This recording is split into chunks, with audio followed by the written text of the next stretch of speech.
Okay, students, let us start today's topic.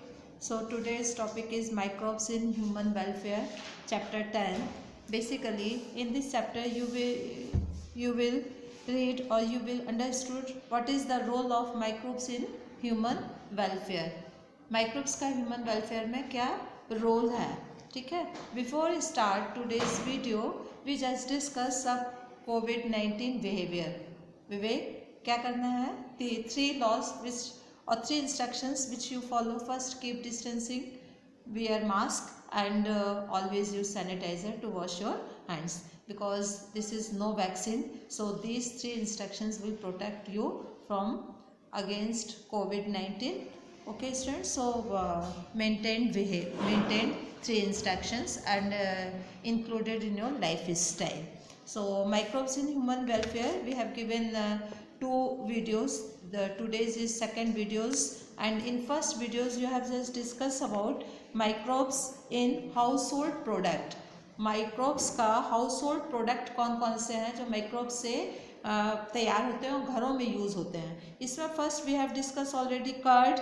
Curd के लिए जो माइक्रोब्स यूज़ हो रहा है, it is LAB. It is LAB. LAB means lactobacillus acetic acid. Lactobacillus lactic acid, LAB, ये use हो रहा है. बेसिकली क्या करता है, जैसे ही इसको मिल्क में ऐड किया जाता है एक पर्टिकुलर टेम्परेचर पर, ये मिल्क की डाइजेस्ट प्रोटीन को कोगुलेट करने लगता है. तो कर्ड का तुमने फॉर्म देखा होगा, कंसिस्टेंसी काफ़ी हाई होती है, डेंसिटी बहुत हाई होती है. It is due to coagulation of milk protein. Milk protein collect होकर कोगुलेट हो जाता है. This is curd. Second thing, we use in our house dough for making of different recipes like dosa, idli. इसके लिए जो डो फॉर्म हो रहा है वो भी माइक्रोब्स के थ्रू, ईस्ट के थ्रू. किसके थ्रू हो रहा है वो? ईस्ट के through. Third one, toddy. Toddy is a traditional drink which is already used in southern part of India, or it is basically made by palm tea, sap of the palm tea by bacterial fermentations, and it is traditional drink which we use microbes. Next, cheese. Different type की चीज़ जो बन रही है, it is also product of microbes.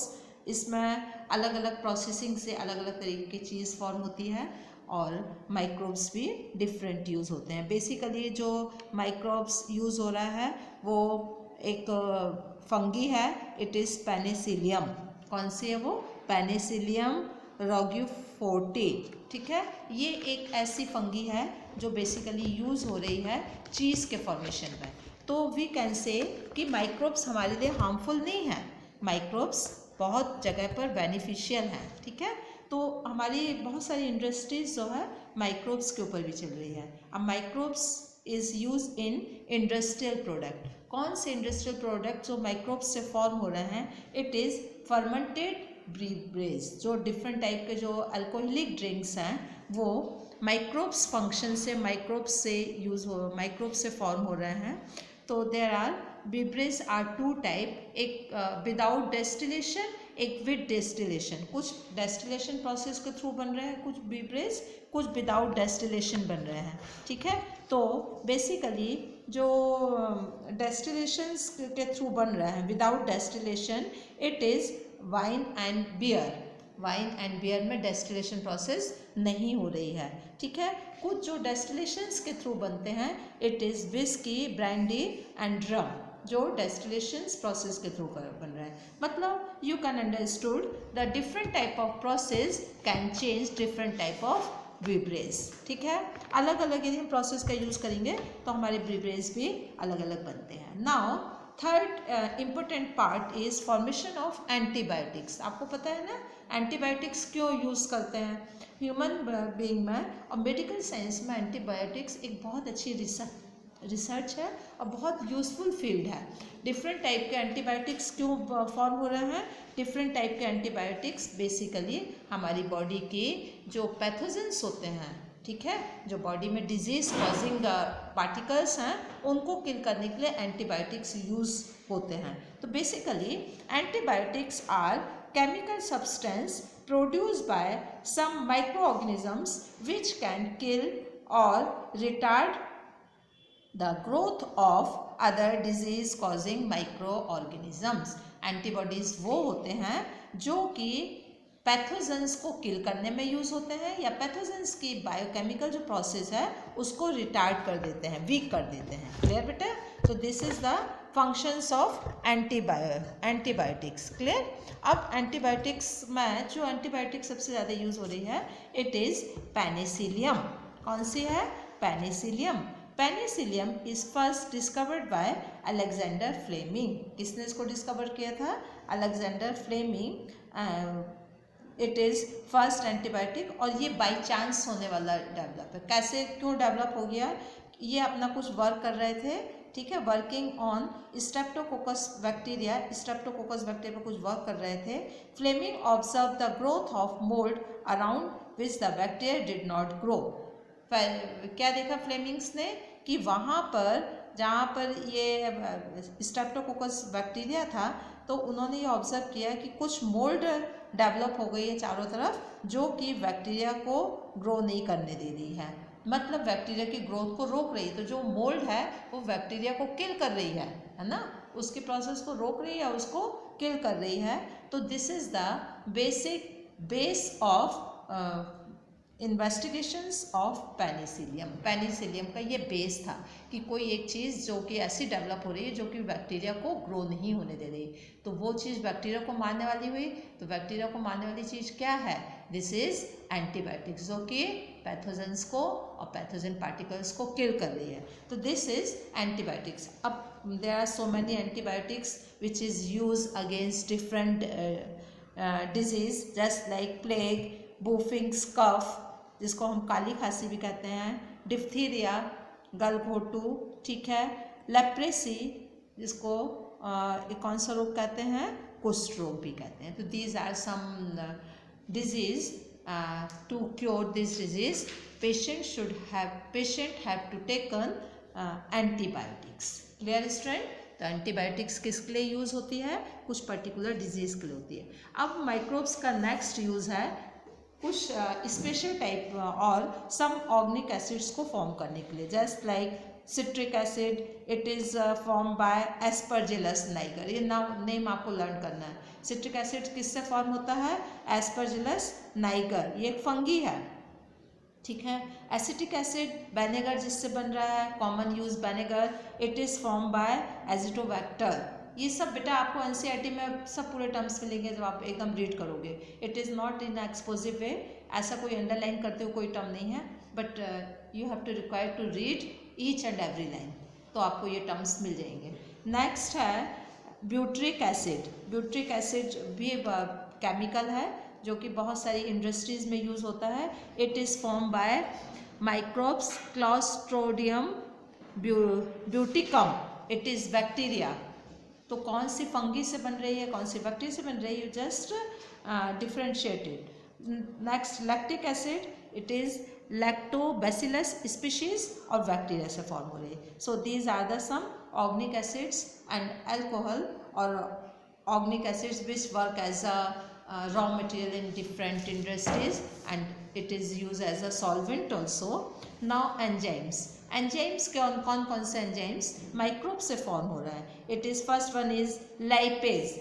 Lipase जो lipids के ऊपर work करता है, lipase, it's form by detergent. ये लाइपेज एक एंजाइम्स है जो कि जिसका कॉमर्शियल यूज़ क्या है? It is used in detergent formulations, और लाइपेज एक एंजाइम्स है। सेकेंड एंजाइम्स पैक्टिएज एंड प्रोटीएज जो माइक्रोब्स से फॉर्म हो रहा है। ये माइक्रोब्स इस तरीके का वर्क करते हैं, एज ए एंजाइम्स वर्क कर रहे हैं। ये यूज़ होता है बेसिकली बॉटल जूस को क्लीन करने के लिए। बॉटल जूस जो है एकदम क्लीन होता है ना, क्लैरिफाइड होता है, उसके लिए जो यूज़ किया जा रहा है this is pectase and protease enzymes, clean करने के लिए यूज़ हो रहा है। थर्ड स्ट्रेप्टोकाइनेज, इसको आप लोग अंडरलाइन कर लोगे। स्ट्रेप्टोकाइनेज, स्ट्रेप्टोकाइनेज मेडिकल उसमें यूज़ हो रहा है। It is use as a clot buster, मतलब यदि क्लॉट्स बन रहे हैं तो उन क्लॉट्स को दूर करने के लिए इस एंजाइम्स का यूज होता है। It is streptokinase produce by the Streptococcus and modified by genetic engineering. इसको स्ट्रेप्टोकाइनेज को जेनेटिक इंजीनियरिंग के थ्रू डेवलप किया हुआ है, ठीक है। स्ट्रेप्टोकोकस की ये स्पीशीज है। क्लियर। फिर इन्वर्टिस एक ईस्ट है, वो बेसिकली यूज हो रही है शुगर के उसको और आइसक्रीम पर। आइसक्रीम और कॉन्फेक्शनरीज जो मटेरियल फॉर्म होते हैं बेकरीज में और आइस फैक्ट्री में, उस समय पर इन्वर्टिस यूज हो रहा है। So these are the some field where microbes use as a beneficial and gives a और रिस्पॉन्सिबल फॉर बेनिफिशियल रोल्स, ठीक है। तो ये चैप्टर ही आपका है कि माइक्रोब्स आपकी लाइफ में किस तरीके से इम्पोर्टेंट हैं। इसके बाद आता है bio active molecules. These are the different types where microbes are use. Bio active molecules, bio active molecules वो मॉलिक्यूल्स होते हैं जो कि बॉडी की कुछ प्रोसेस को ईजी करते हैं, ठीक है, इस प्रोसेस में यूज होते हैं। एक इसमें दिया है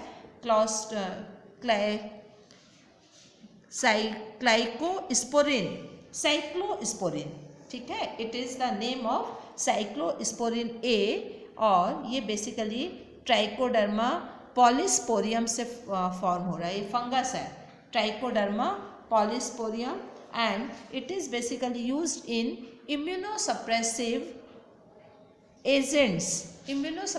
एजेंट्स ड्यूरिंग ऑर्गन ट्रांसफॉर्मेशंस, ठीक है। जब ऑर्गन ट्रांसप्लांट होता है ना, जैसे किसी किडनी खराब हो गई है, लिवर का कुछ पार्ट चेंज होना है, तो उस समय पर उसको ये बायोएक्टिव मॉलिक्यूल्स दिया जाता है। और बेसिकली ये जो इम्यूनोसप्रेसिव एजेंट है, हमारी बॉडी के अंदर एक सिस्टम इस तरीके का है कि कोई भी फॉरेन पार्टिकल्स आता है तो बॉडी उसको रिजेक्ट करती है, तो इसमें एक इस तरीके का सब्सटेंस दिया जाता है जो बॉडी के इस नेचर को सप्रेस कर दे और बॉडी दूसरे के ऑर्गन्स को एक्सेप्ट कर सके।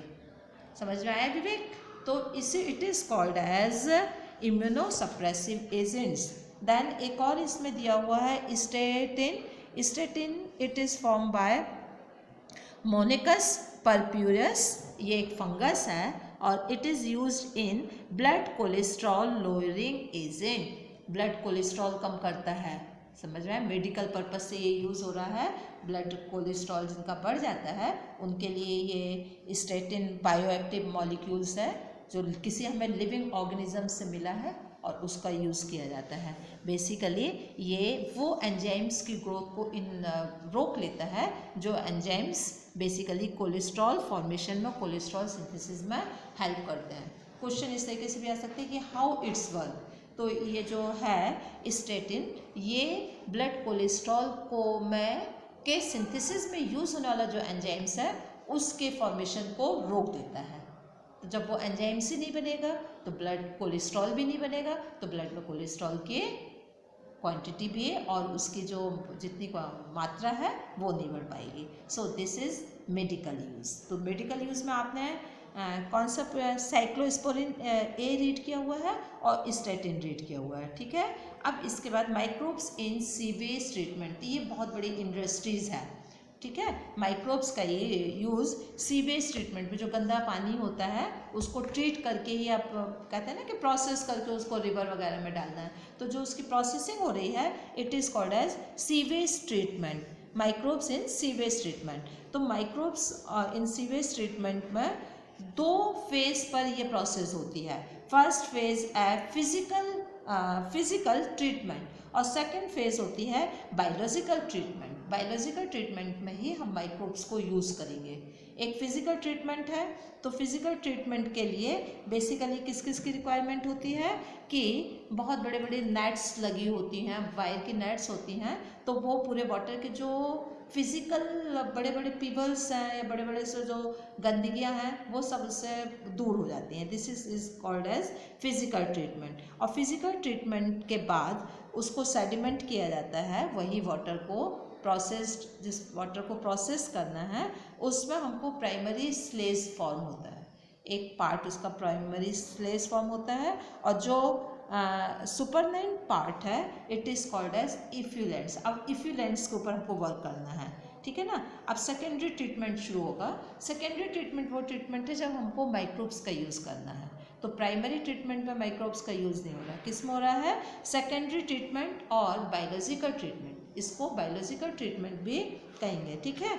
तो बेसिकली इसमें प्राइमरी जो इन्फ्लुएंस जो हमको उसमें से मिला हुआ है, प्राइमरी मतलब फिजिकल ट्रीटमेंट के बाद जो प्राइमरी इफ्यूलेंट्स मिलता है, मतलब जो सबस्ट्रेटम है जो मिला है हमें, उसकी गंदगी दूर होने के बाद वो उसको क्या किया जाता है, एक एरिएशन टैंक पर डाला जाता है। एरिएशन टैंक में चारों तरफ से एयर को बहुत तेज़ी से एयर को डालने की एक उसमें अरेंजमेंट होता है। This is called as aeration tank. बहुत जल्दी जल्दी उसका वाटर जो है मर्ज होता है और इसमें कांस्टेंट मैकेनिकल एजिटेशन किया जाता है, मतलब मर्जिंग, ऊपर नीचे, पानी बार बार ऊपर नीचे हो रहा है, मर्जिंग हो रही है, ठीक है ना। और कंटिन्यूस एयर सप्लाई दी जाती है। एयर सप्लाई से क्या मिल रहा है, ऑक्सीजन मिल रही है ना। तो जब उसको ऑक्सीजन मिलेगी तो उसके अंदर जो माइक्रोब्स हैं, यूजफुल माइक्रोब्स, वो तो रहते ही हैं, वाटर में रहते हैं, सब में रहते हैं, वो बहुत जल्दी जल्दी ग्रो करेंगे। उनको एक एनवायरनमेंट सही मिल गया तो वो ग्रो करेंगे एंड इट मेक्स अ फ्लॉक्स। एक वो फ्लॉक्स बनाते हैं। तो वो जो बेसिकली फ्लॉक्स क्या होता है, बहुत सारे बैक्टीरिया जब कॉलोनी फॉर्म कर लेते हैं तो वो फ्लॉक्स के फॉर्म पर रहते हैं और उसके साथ बहुत फंगल फिलामेंट्स होते हैं। तो fungal filaments with a large of और एग्रीगेशन ऑफ माइक्रोब्स और बैक्टीरिया फॉर्म अ फ्लॉक्स। फ्लॉक्स माइक्रोब्स का एक कॉम्बिनेशन है जिसमें बहुत सारे बैक्टीरिया कॉलोनीज के फॉर्म पर कलेक्ट हो गए हैं और वो एक थ्रेड लाइक फंगल फिलामेंट्स पर फंसे हुए हैं। It's makes a flocs. तो फ्लॉक्स फॉर्म हो गया। ये फ्लॉक्स क्या करता है, कंटिन्यूस ऑक्सीजन का यूज़ कर रहा है, समझ में आया, ऑक्सीजन का यूज़ करता है और धीरे धीरे BOD, B for biological, O for oxygen, D for demand, biological oxygen demand को ये कम कर देते हैं। जितना बायोलॉजिकल ऑक्सीजन डिमांड कम होगा उतनी वो चीज़ लेस पॉल्यूटेड होगी। बायोलॉजिकल ऑक्सीजन डिमांड यदि इंक्रीज हो रहा है, पॉल्यूशन इंक्रीज हो रहा है, और बायोलॉजिकल ऑक्सीजन डिमांड यदि डिक्रीज हो रहा है तो पॉल्यूशन लेस हो रहा है। तो पॉल्यूशन को हम मेज़र करते हैं कि इसका BOD क्या है। BOD बढ़ा हुआ है तो पॉल्यूशन है, BOD कम है तो पॉल्यूशन नहीं है। So I think you understood very well. The BOD of sewage has reduced. और ये क्यों हो रहा था, क्योंकि इसमें बहुत सारे माइक्रोब्स थे जो कंटिन्यूस ऑक्सीजन को कंज्यूम कर रहे हैं।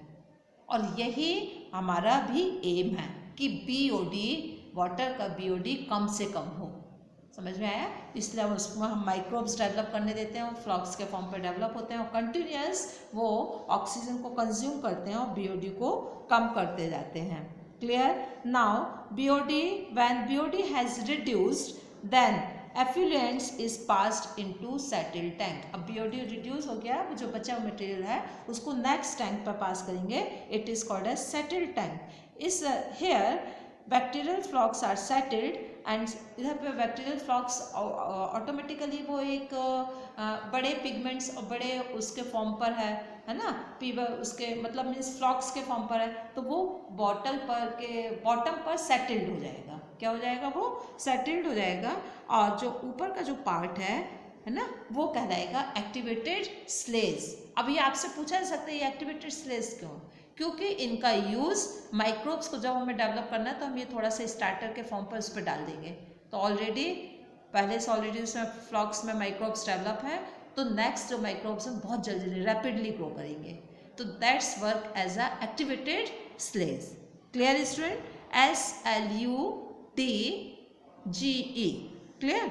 अब इसको लिया तो ये it is called as inoculum और स्टार्टर।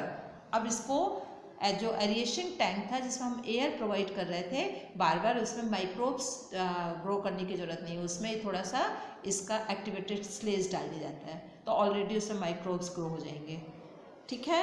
अब उसमें जब माइक्रोब्स ग्रो हो गए, ये माइक्रोब्स के बाद वो ये क्या होते हैं, हेट्रोट्रॉपिक नेचर के होते हैं, मीन्स ऑटोनोमस नहीं होते। ये क्या होते हैं कि अंदर ही अंदर एन एरोबिक माइक्रोब्स हैं और ये बेसिकली रेस्पिरेशन करके इन्हें कार्बन डाइऑक्साइड निकालनी चाहिए, तो इसमें कार्बन डाइऑक्साइड ना निकाल के ये मीथेन निकाल रहे हैं, हाइड्रोजन सल्फाइड निकालते हैं, कार्बन डाइऑक्साइड, ऐसे माइक्रोब्स डाल रहे हैं जो कि हेटेरोट्रॉपिक इन नेचर के हैं। And after the process they create और they evolve methane gas, hydrogen sulphide and carbon dioxide. This methane और methane, carbon dioxide, hydrogen sulphides work as a biogas. समझ में आया? जब ये सब निकाल दिया तो जितना बचा हुआ मटेरियल है अब वो वाटर पूरी तरीके से प्रोसेस्ड हो गया, उसको क्या कर दिया फिर it is just put in water resources, बड़े बड़े जो वाटर रिसोर्सेज है रिवर वगैरह में उनको छोड़ा जाता है। तो हमेशा वाटर को प्रोसेस करके छोड़ा जाता है, जो इंडस्ट्रियल वाटर है, ठीक है ना, और वो उसके जो सी बेस वाटर है ये काफ़ी हार्मफुल होता है, तो इनको इस प्रोसेस से उसमें प्रोसेस किया जाता है। First physical treatment, second biological treatment. Clear student? So this is biological oxygen demand, already we have discuss BOD, biological oxygen demand.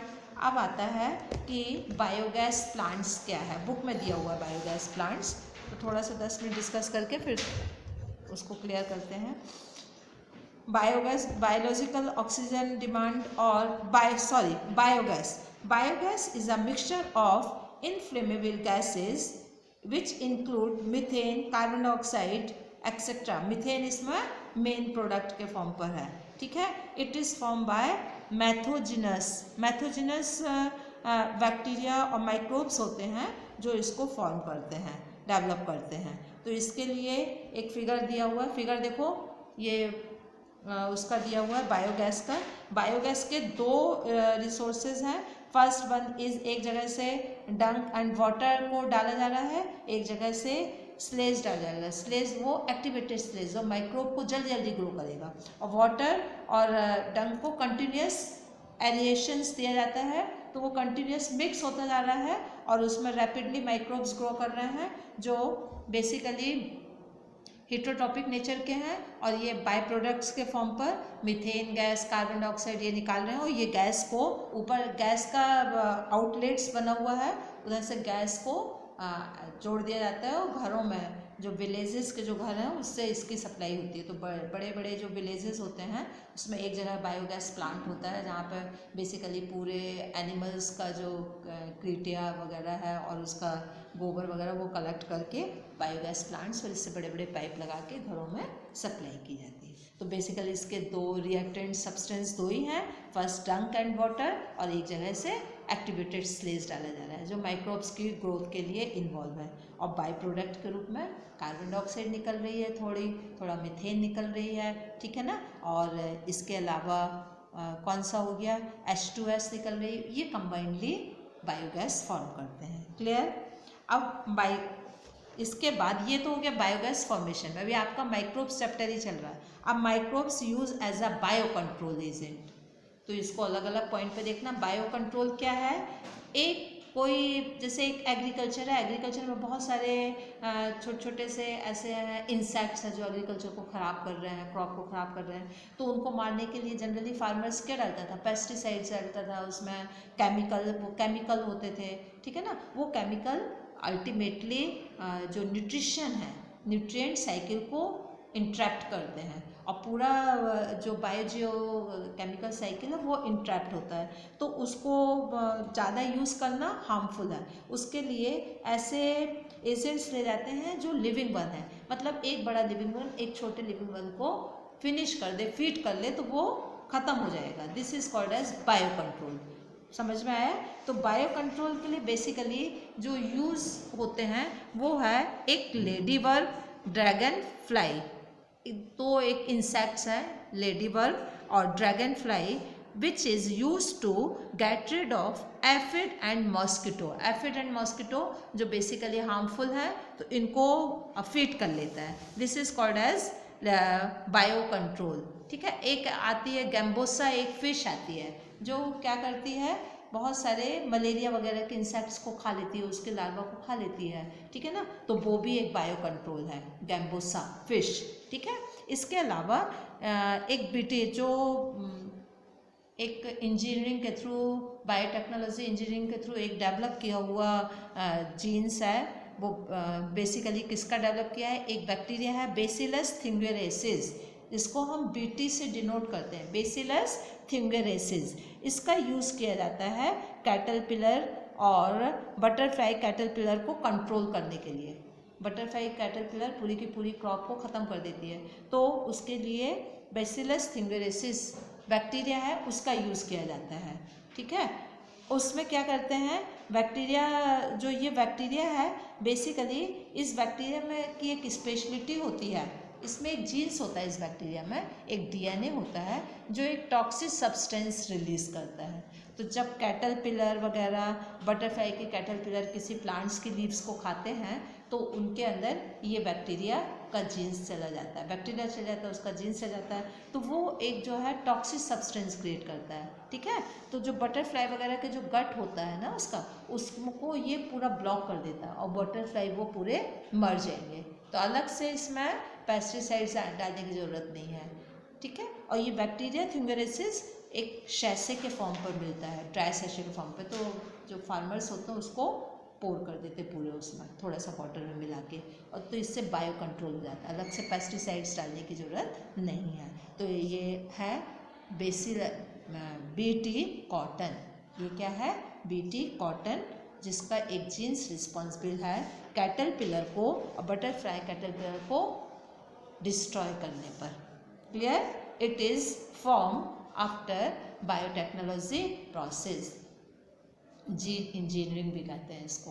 ठीक है, ये अभी ऐसे डेवलप नहीं हुआ, जीन इंजीनियरिंग के थ्रू इसको डेवलप किया है। ठीक है, अब microbes work as a bio fertilizer. Microbes का यूज़ बायो फर्टिलाइजर में कैसे है? तो इसमें 3 फॉर्म है। बैक्टीरिया जब बायो फर्टिलाइजर के रूप में यूज़ हो रहे हैं, इट इज़ राइजोबियम और एस्परजिलस। ठीक है, और एजिटोबैक्टर, ये बैक्टीरिया के फॉर्म पर है। फंगी के फॉर्म पर जो यूज़ हो रहा है, it is mycorrhiza, Glomus, these are the some fungi which is used as a fertilizer। ठीक है, एक साइनो बैक्टीरिया मतलब एल्गी के फॉर्म पर जो बायो फर्टिलाइजर्स यूज़ हो रहे हैं, it is cyanobacteria. Cyanobacteria का ये नेचर होता है कि ये एटमॉस्फेरिक नाइट्रोजन को फिक्सेशन करके ऑर्गेनिक मैटर क्या करता है? ये इम्प्रूव करता है। सो दिस इज बेसिकली क्या है? Microbes use in our industries and human welfare. So now I will stop my video, student. I hope you understood it. Thank you. Have a nice